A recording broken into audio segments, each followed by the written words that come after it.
சரியான நபரை உங்கள் வாழ்க்கை துணையாக தேர்ந்தெடுக்க தமிழகத்தின் நம்பர் 1 சேவை மையத்தை அணுகவும். Free registration. ஒவ்வொரு கம்யூனிட்டிலையும் பல ஆயிரக்கணக்கான சாய்ஸஸ். உங்களுடைய ஜோடி பொருத்தமும் ஜாதக பொருத்தமும் துல்லியமாக பார்க்கலாம். உங்க விருப்பப்படி லைஃப் பார்ட்னர் கிடைக்கணும்னா கீழே இருக்கிற லிங்கை கிளிக் பண்ணுங்க. உடனடியா ஃப்ரீயா ரெஜிஸ்டர் பண்ணுங்க.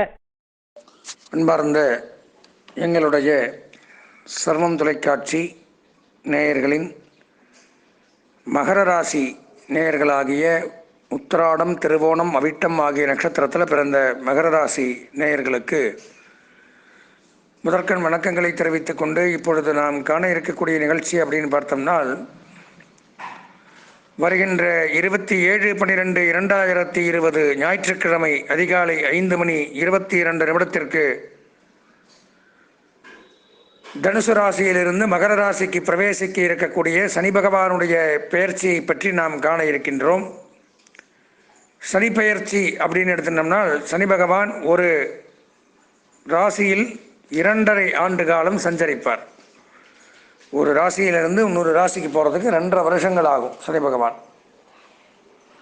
அப்போது இந்த சனிப்பெயர்ச்சி மூலமாக மகர ராசி அப்படின்னு சொல்லக்கூடிய நமக்கு எப்படி இருக்குது அப்படிங்கிறத பார்க்கணும். இந்த சனிப்பெயர்ச்சியின் மூலமாக மகர ராசிங்கும் பொழுது தனுசு ராசியிலிருந்தே பிரவேசிக்கிறதே மகர ராசியான தங்களுடைய ராசிக்கு தான் வராரு. அப்போது ஜென்மச்சனி அப்படின்னு சொல்லுவாங்க. சனி பகவானை பொறுத்த வரைக்கும் மகரம் கும்பம் அப்படிங்கிறது சனி பகவானுடைய சொந்த வீடு. அப்படி இருக்கும் பொழுது அதிக துன்பங்களை தரமாட்டார். இருந்தாலும் அந்த ஜென்ம பலாபலன்கள் அப்படிங்கிறத நம்ம பார்த்து தான் ஆகணும். இப்போ அந்த ஜென்மச்சனியினுடைய பலாபலன்களை பற்றி நமது முன்னோர்கள், புலிப்பாணி சித்தர்கள், மாண்டில்யர், யவனேஸ்வரர், பலதீபேங்கிற நூல், இந்த மாதிரி பலவிதமான ஜோதிட அரிச்சுவடிகள் எல்லாம் பல 1000 ஆண்டுகளுக்கு முன்னாடியே இந்தந்த கிரகங்கள் இப்படி இருந்தால் என்னென்ன பலன்கள்ங்கிறதை துல்லியமாக தெளிவாக எழுதி வைத்து சென்றதனுடைய சாராம்சங்களை எடுத்து தான் நம்ம பார்த்துன்னு வரோம். அப்பேற்பட்ட அடிப்படையில் நம்ம இப்போது மகர ராசியான ஜென்மச்சனியில் விளங்கக்கூடிய உங்களுக்கு எப்படி இருக்குது அப்படின்னு பார்ப்பதற்கு முன்பாக நம்மளுடைய ராசிநாதனும் சனி பகவானையும் பிரார்த்தனை செய்து நிகழ்ச்சிக்குள்ளே போகலாம்.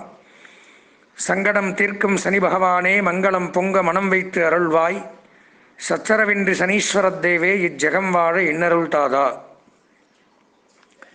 இப்போது இந்த ஜென்மத்தில் சனி இருந்தால் என்ன பண்ணும் அப்படிங்கிறத புலிப்பாணி சித்தர் சொல்கிறார். பாரப்பா 12 ஜென்மம் 2 பாங்கான முடவன் சஞ்சார நாளில்.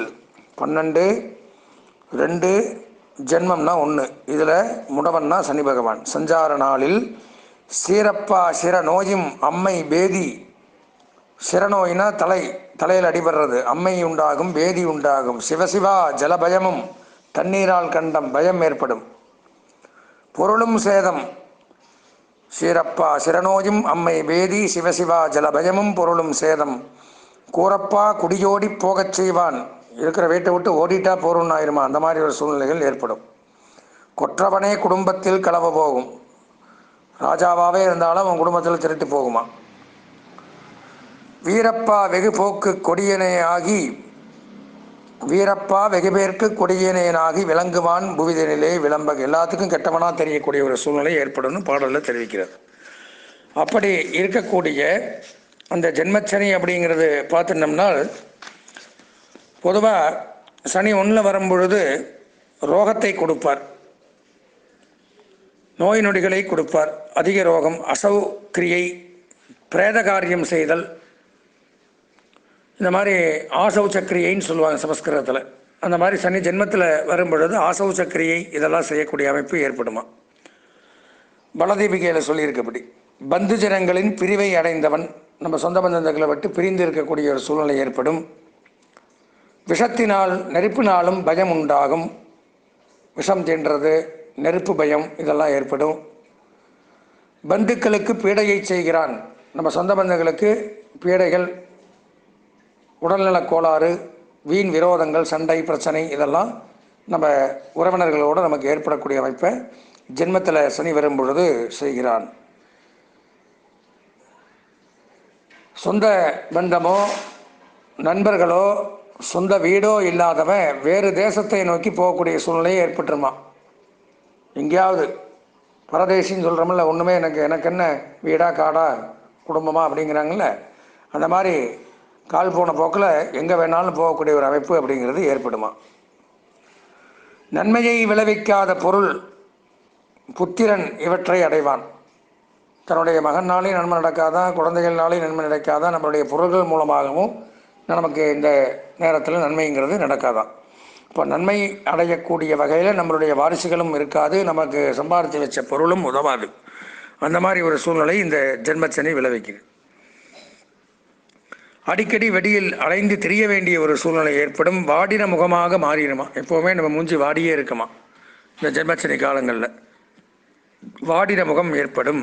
கட்டுப்படுதல், பந்தனமாகுதல், ஒரு இடத்துல போய் மாட்டின்னு வெளியே வர முடியாமல் கட்டுப்பட்டு வெளியில் சொல்லவும் முடியாமல் மெல்லவும் முடியாமல் பலவிதமான துன்ப துயரங்களுக்கெல்லாம் ஆளாகக்கூடிய ஒரு சூழ்நிலைங்கிறது ஏறும். அந்த மாதிரி ஒரு அமைப்புங்கிறது உண்டாகுது. ஆயுத பீடை, வாயு பீடை, ஆயுதத்தினால பீடை. ஒரு கத்தி எடுத்து காய் நறுக்கணும்னா கை வெட்டிப்போம். எந்த ஆயுதத்தை உபயோகம் செஞ்சாலும் அதனால் பீடைகள் ஏற்படும், அல்லது மற்றவர்கள் மூலமாக நமக்கு ஆயுத பீடை ஏற்படும். வாயு பீடை, விஷப்பீடை இதெல்லாம் உண்டாகுமா. காற்று தொல்லை உடம்புல, எனக்கு வாயு தொல்லை அப்படின்னு நிறைய பேர் சொல்லுவாங்கள்ல, அந்த மாதிரி வாயு பீடை, விஷத்தினால் பீடை, இந்த மாதிரி பிரச்சனைகள்லாம் ஏற்படும். பிறரால் செய்யப்படுகிற அவமதிப்பு நம்மளை ரொம்ப மனம் குலைய செய்யும். மற்றவங்க மதிக்காமல் அவமரியாதை பண்ணுவாங்க, கேவலப்படுத்துவாங்க, அசிங்கப்படுத்துவாங்க. அதெல்லாம் நமக்கு மனதை ஒருநிலைப்படுத்தாமல் மனம் குலைய குன்றி போகச் செய்யும். ஸ்திரீ, புத்திரன், தனம் இவற்றின் நாசத்தையும் செய்கிறான். மனைவி, குழந்தைகள், தனம் இதெல்லாம் நாசமாகும். குடும்பமே சிதறி போகக்கூடிய அமைப்பு அப்படிங்கிறது ஏற்படுமா. யவனேஸ்வரர் சொல்கிறார். விஷம் அதனால் வருந்தக்கூடியவர், உறவினரிலிருந்து பிரியக்கூடிய ஒரு சூழ்நிலை ஏற்படும். சிறை வாசத்தை ஏற்படும். சித்திரவதை அனுபவிக்க வேண்டிய சூழ்நிலை. வெளிநாடு பயணம் ஏற்படும். விசனம்னா வியாகுலம், கஷ்டம், மனச்சோர்வு, இதெல்லாம். கால்நடை பயணத்தினால் பிரச்சனை, வழி பிரயாணங்களில் தொல்லை, இந்த மாதிரியெல்லாம் ஏற்படுமா. இடமாற்றம் ஏற்படும். கௌரவம் குறையும். மருத்துவ செலவுகள், மிருத்யு பயம், யமபயம் இதெல்லாம் ஏற்படக்கூடிய அமைப்பு அப்படிங்கிறது உண்டாகும். மனைவியின் முன்னேற்றம் தடைபடும். கணவன் மனைவியும் சேர்ந்திருந்தால் முன்னேற்றங்கள்லாம் தடைபடும். தொழில் முடக்கம் ஏற்படும். வியாபார நஷ்டங்கள் உண்டாகும். வாகன பழுதுகள் ஏற்படும். சொத்துக்கள் விற்க வேண்டிய சூழ்நிலை உண்டாகும். மனோபயம், மனக்லேசம், பதட்டம், சொந்த பந்தம் பகை, நண்பர் விரோதம், வேறு தேசம் செல்லுதல், குடும்ப பிரிவு, இந்த மாதிரி பலவிதமான பிரச்சனைகளுக்கெல்லாம் ஆளாக நேரிடும் இந்த ஜென்மச்சனி இருக்கும் பொழுது.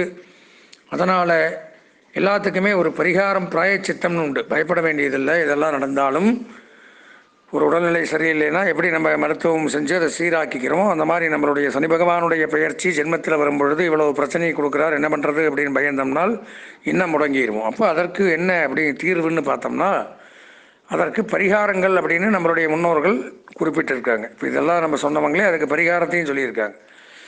அதற்கு சனிப்பிரீதி மூலமந்திர பரிகார சனிப்பெயர்ச்சி யாகம்னு பேர்.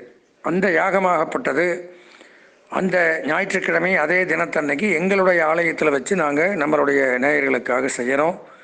அதனால் இந்த பரிகாரத்தில் கலந்து கொள்ள வேண்டிய அவசியமான ராசிக்காரர்களில் இந்த மகர ராசிக்காரர்களும் ஒன்று.